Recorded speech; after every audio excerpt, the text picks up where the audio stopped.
सूरज यहाँ पर सुबह सुबह नहा धोकर नीचे आ जाता है और भाभो उससे पूछती है कि छोरा तूने अच्छे से पढ़ाई तो की थी ना। अब छोटू की बोर्ड की परीक्षा है और देखना छोटू अच्छे नंबरों से पास होकर ही आएगा। छोटू के हाथ पे चोट ना लगी होती तो तुझे कभी परीक्षा नहीं देनी पड़ती। छोटू को साथ में लेकर जा। छोटू और सूरज दोनों परीक्षा के लिए जाने वाले होते हैं। छोटू कहता है कि सूरज भैया आप मेरी परीक्षा आप देने वाले हो तो मैं तुम्हें पढ़ाऊंगा। रात भर सूरज जगकर पढ़ाई करता है। भाभो कहती है कि बेटा तुम्हारा सर में दर्द है तो एक गोली ले लो। बाबा साहब गलत गोली दे देता है सूरज को, नींद की गोली। भाभो कहती है कि छोटू अच्छे से पढ़ाई की है तूने और तुम्हारे भैया को भी अच्छे से पढ़ाया है ना। तभी छोटू कहता है कि हाँ बाबू। छोटू आशीर्वाद लेता है भाभो और बाबा साहब का और वह कहता है कि भाभो आज सूरज भैया मेरे पेपर लिखने वाले हैं और सूरज भैया ने रात भर पढ़ाई की है। तभी यहाँ पर भाभो कहती है कि खुश रहे और तूने अच्छे नंबरों से पास होना है। तभी बाबा साहब वो गोली की डबिया वहाँ पर रख देता है और सूरज छोटू दोनों स्कूल में आ जाते हैं। छोटू कहता है कि भैया बहुत पेज बाकी है, कम से कम 8-10 पेज है और आपको 20 आधे घंटे में ये पूरे करने हैं। जैसे जैसे सूरज छोटू बताता जाता है वैसे वैसे सूरज पेपर लिखना शुरू करता है। तभी यहाँ पर सूरज को कुछ नींद आने लगती है। छोटू देखता है सूरज की तरफ, भैया जल्दी जल्दी करो। और वहाँ पर जो प्रिंसिपल होता है वो सामने ही बैठा होता है। सूरज काफ़ी आँख झपती है, सूरज की बार बार आँख लग जाती है। तभी छोटू कहता है कि भैया तुम्हें क्या हो रहा है सूरज भैया।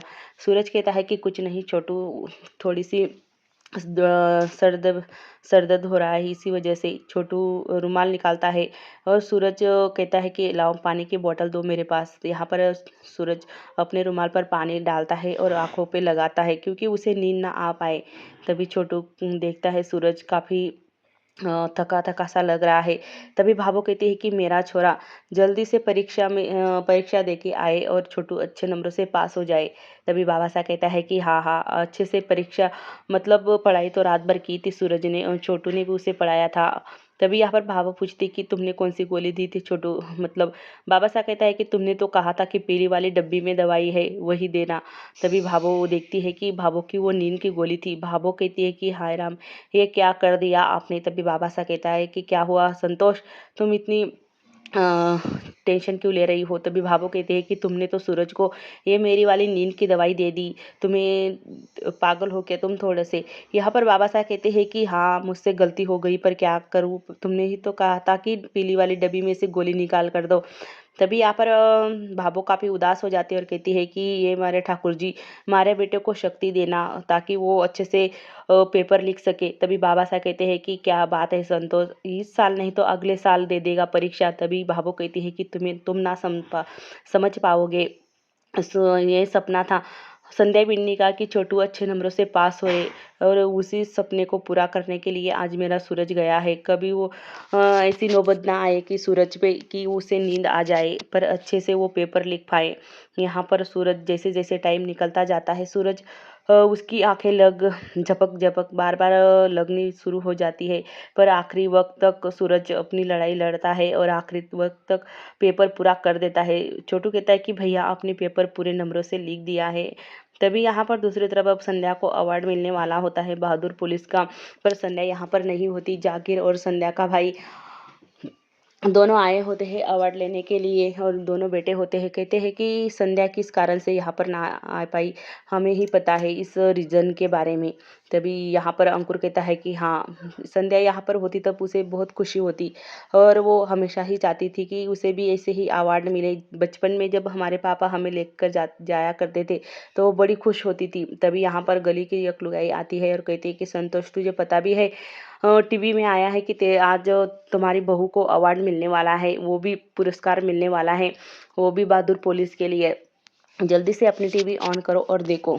तभी यहाँ पर मीनाक्षी कहती है कि हाँ हाँ हमारी भाभो की तबीयत कुछ ठीक नहीं है ना, अभी अभी ऑपरेशन हुआ है, अस्पताल से आई है तो बात दिमाग से निकल गई है, हम अभी लगा कर। तभी मोहित कहता है कि बाबा साहब मैं टीवी लगा देता हूँ। तभी बाबा साहब उसे मना कर देता है और भाभो और बाबा साहब दोनों टीवी के सामने आकर बैठ जाते हैं और घर वाले भी। तभी यहाँ पर देखते हैं कि समारंभ शुरू हो चुका है। तभी यहाँ पर मीनाक्षी कहती है कि देखो देखो वो जाकिर सर भी है वहाँ पर जेठानी जी नहीं है, क्योंकि जेठानी जी तो बाहर देश में चली गई है। तभी यहाँ पर भावो देखकर काफ़ी रोती है कि उसकी बहू उसे दिखाई देती तो अच्छा होता और वहाँ यहाँ होती तो कितनी खुश होती। संध्या भी टीवी में ही देख रही होती है बैठ के वहाँ पर कि कैसे समारंभ की जो तैयारी है वो चल रही है और अवार्ड की।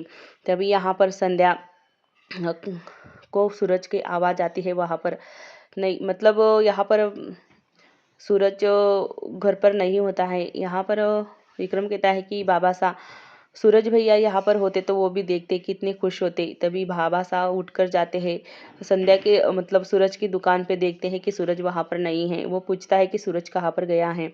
जो वहाँ पर काम कर रहा होता है वो लड़का कहता है कि बाबा साहब सूरज भैया का फ़ोन भी नहीं लग रहा है और वो भी नहीं है यहाँ पर, न जाने कहाँ चले गए। तभी बाबा साहब वापस जाकर टीवी देखने लगते हैं और कहते हैं कि छोरा कहाँ पर गया कुछ पता नहीं। जब संध्या की बारी आती है अवार्ड लेने की तब सूरज आकर आगे खड़ा हो जाता है और अंकुर के सामने अंकुर के आगे हाथ जोड़ता है। पर बिना कुछ बोले ही अंकुर समझ जाता है कि ये संध्या का अवार्ड लेने आया है। अंकुर पीछे हट जाता है और सूरज को जाने देता है स्टेज पर। जैसे ही यहाँ पर सूरज की आवाज़ सुनाई देती है संध्या को, संध्या एकदम से हैरान हो जाती है कि सूरज जी की आवाज़ कैसे आ रही है टीवी में से। तभी यहाँ पर बाबा साहब और भाभो सूरज को स्टेज पर देख के काफ़ी खुश हो जाते हैं। भाभो की आंखें नम हो जाती है और वो रोने लगती है। उसे पता चल जाता है कि सूरज अपनी गलती का एहसास हो चुका है और वो अपनी गलती के लिए संध्या से माफ़ी मांगने का बस एक यही जरिया है। तभी यहाँ पर सूरज कहता है कि आज जो मैं संध्या राठी मतलब मेरी पत्नी का जो अवार्ड लेने आया हूँ, मैं पुरस्कार लेने आया हूँ। मैं जानता हूँ कि मैं यहाँ पर मुझे कुछ कहना है संध्या जी को, क्योंकि मैंने बहुत बड़ी गलती की है। मैं संध्या जी ने ये देश के लिए, अपने परिवार के लिए बहुत कुछ किया है, पर जो मैंने उससे 7 फेरों के टाइम जो कस्में खाई थी वो मैं कभी निभा नहीं पाया। और मैं संध्या जी ने हर पल सारे रिश्ते, सारे वचन निभाए हैं। तभी यहाँ पर जो संध्या देखती है कि सूरज को अपनी गलती का एहसास हुआ है। संध्या की आंखों से भी आंसू आ जाते हैं और सूरज कहता है कि संध्या जी मुझे माफ़ कर देना, आप जहाँ पर भी हो मुझे माफ़ कर देना। मैंने आप पे भरोसा नहीं किया, बस मैं मेरी माँ को और जो दूसरे लोग हैं उन्हें बचाने की कोशिश कर रहा था, पर मैं आपकी दिल की बात ना समझ पाया और हो सके तो मुझे माफ़ कर देना। मैं कभी और आप जैसी बहादुर पुलिस बहुत तो इस दुनिया में मतलब इस देश में कम है। और तभी यहाँ पर अंकुर की आंखों में भी आंसू आ जाते हैं। सूरज की बात सुनकर सूरज काफ़ी रोता है और गिड़गिड़ाता है संध्या से माफ़ी मांगने के लिए और कहता है कि संध्या जी आपकी ज़रूरत है मुझे, मैं आपके बिना नहीं रह पाऊँगा। तभी संध्या भी रोती है और सूरज भी रोता है। यहाँ पर संध्या देखती है कि सूरज को अपनी गलती का एहसास हो चुका है। यहाँ पर भाभो भी काफ़ी रोती है टीवी के सामने बैठकर और वो कहती है कि मारा छोरा अब संध्या बिन्नी को घर वापस लेकर आएगा। तभी यहाँ पर सूरज कहता है कि संध्या जी आप जहाँ पर भी हो मुझे देख रही होंगी तो प्लीज़ मुझे माफ़ कर देना। मैंने आप पे विश्वास नहीं किया, आपको घर से बाहर निकाल दिया। मेरी सबसे बड़ी गलती यही हुई कि मैंने आप पर विश्वास नहीं किया। आप जो भी कर रही थी अपना फ़र्ज निभा रही थी, पर मैं ये बात समझ नहीं पाया। तभी संध्या को काफ़ी रोना आता है और वो सूरज को अब शायद माफ़ भी कर देगी और वापस भी आ जाएगी सूरज के घर।